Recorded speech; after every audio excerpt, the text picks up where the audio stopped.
Bonjour, bienvenue dans la série sur le paradoxe de la formation. Donc continuons sur la relativité générale et nous avons vu que les géodésiques sur une sphère sont sont les grands cercles. Et il est facile de voir que sur une sphère, le chemin le plus court entre deux points est un arc de grands cercles. C'est d'ailleurs généralement le chemin qui est suivi par les navires et les avions sur de grandes distances, avec quand même pas mal d'écart, parce que d'abord, ils tiennent compte des vents et des courants pour économiser le carburant, un avion qui fait voler avec le vent arrière. Ils tiennent compte des frontières des pays à risque, certains pays qui ne peuvent pas survoler, de la préférence aussi du vol au-dessus des terres en cas d'atterrissage forcé ou de navigation près des côtes, et le respect aussi bien sûr des couloirs aériens. Il ne faut pas que les avions se percutent. Mais quand ils ont la possibilité, ils suivent un arc de grand cercle qu'on, typiquement en cartographie, on appelle une loxodromie. Alors considérons maintenant un observateur de très petite taille placé sur la sphère et observant une route droite qui a été construite.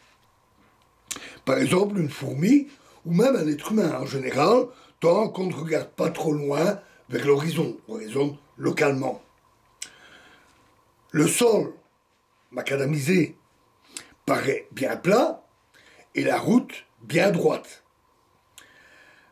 Mais si on prolonge la route encore et encore et encore, on finit par faire le tour de la Terre et par tracer un grand cercle. Les géodésiques sont la généralisation naturelle des droites à des espaces courbes. Alors, la courbure de l'espace-temps est, comme je l'ai dit, assez difficile à se représenter. Nous, êtres humains, nous sommes habitués à l'espace qui nous entoure, et la biologie, avec la formation de l'évolution de notre cerveau, de notre vision en 3 dimensions, a tout façonné dans notre esprit pour cela.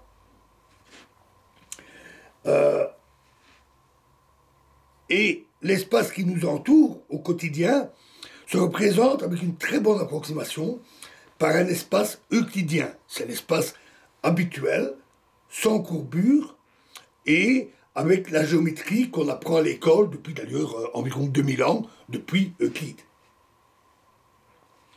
Nous avons tendance à nous représenter mentalement les variétés courbes comme étant plongées dans un espace plus grand.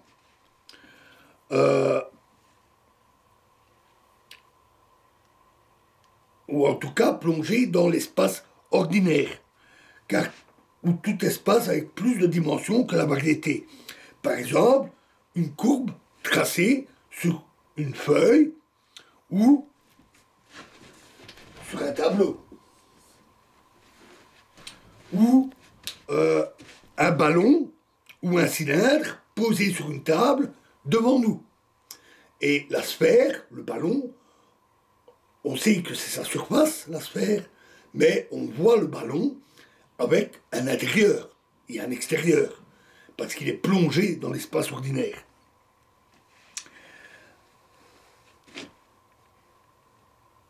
Malheureusement, une surface courte plongée dans un espace plus grand, c'est trompeur du point de vue de la courbure, parce que ce qui nous importe ici, c'est la variété elle-même, et non pas l'espace dans lequel elle est plongée. C'est l'espace-temps lui-même qui nous importe, qui n'est pas plongé dans quelque chose de plus vaste. Ce qui nous importe, c'est ce qu'on appelle la courbure intrinsèque et non la courbure extrinsèque. Alors, voyons ça d'un peu plus près pour expliquer ces termes.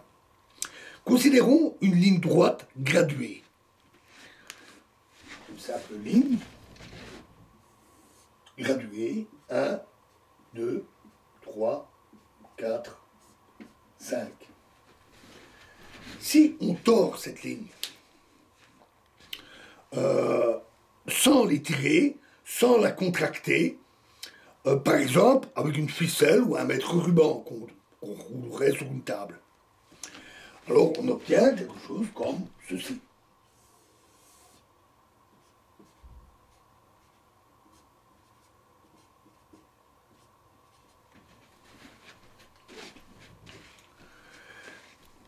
La courbure ainsi obtenue de la ligne est dite courbure extrinsèque.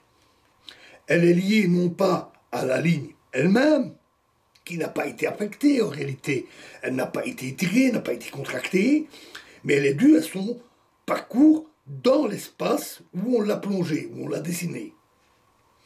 Toute la structure de la ligne elle-même, indépendamment du reste de l'espace, est donnée par les graduations qui sont tracées sur la ligne et qui donnent par exemple la distance entre deux points en suivant la ligne. Cette distance est indépendante de la manière d'enrouler la ligne. Et d'ailleurs, un être qui serait sur cette ligne, qui serait si minuscule qu'il ne verrait pas plus loin que le bout de son nez, ne se rendrait même pas compte de la courbure de la ligne. Parce que pour lui, cette courbure serait extrêmement faible, sur de très très très très longues distances. Et donc pour lui, les deux seraient identiques.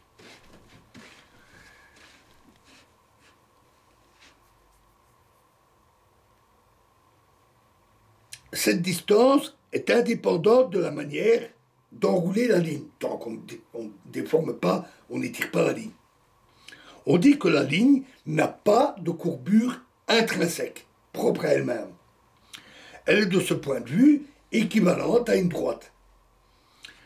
Alors, un bon moyen d'étudier la géométrie d'une surface, par exemple, c'est d'y tracer des triangles.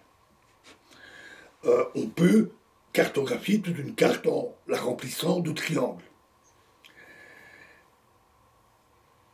Des triangles dont les côtés sont des droites ou, plus généralement, des géodésiques. Nous avons tous appris à l'école que la somme des angles au sommet d'un triangle est égale, toujours égale, à 180 degrés. Un exemple simple, c'est le triangle rectangle équilatéral. Avec deux côtés identiques. Ici, on a un angle de 90 degrés, et là, des angles de 45 degrés. Et 90 plus 45 plus 45, ça fait 180. Mais que se passe-t-il si on trace un tel triangle à la surface d'une sphère, cette fois-ci? Et ça, c'est ce que nous verrons dans la prochaine vidéo. Je vous remercie.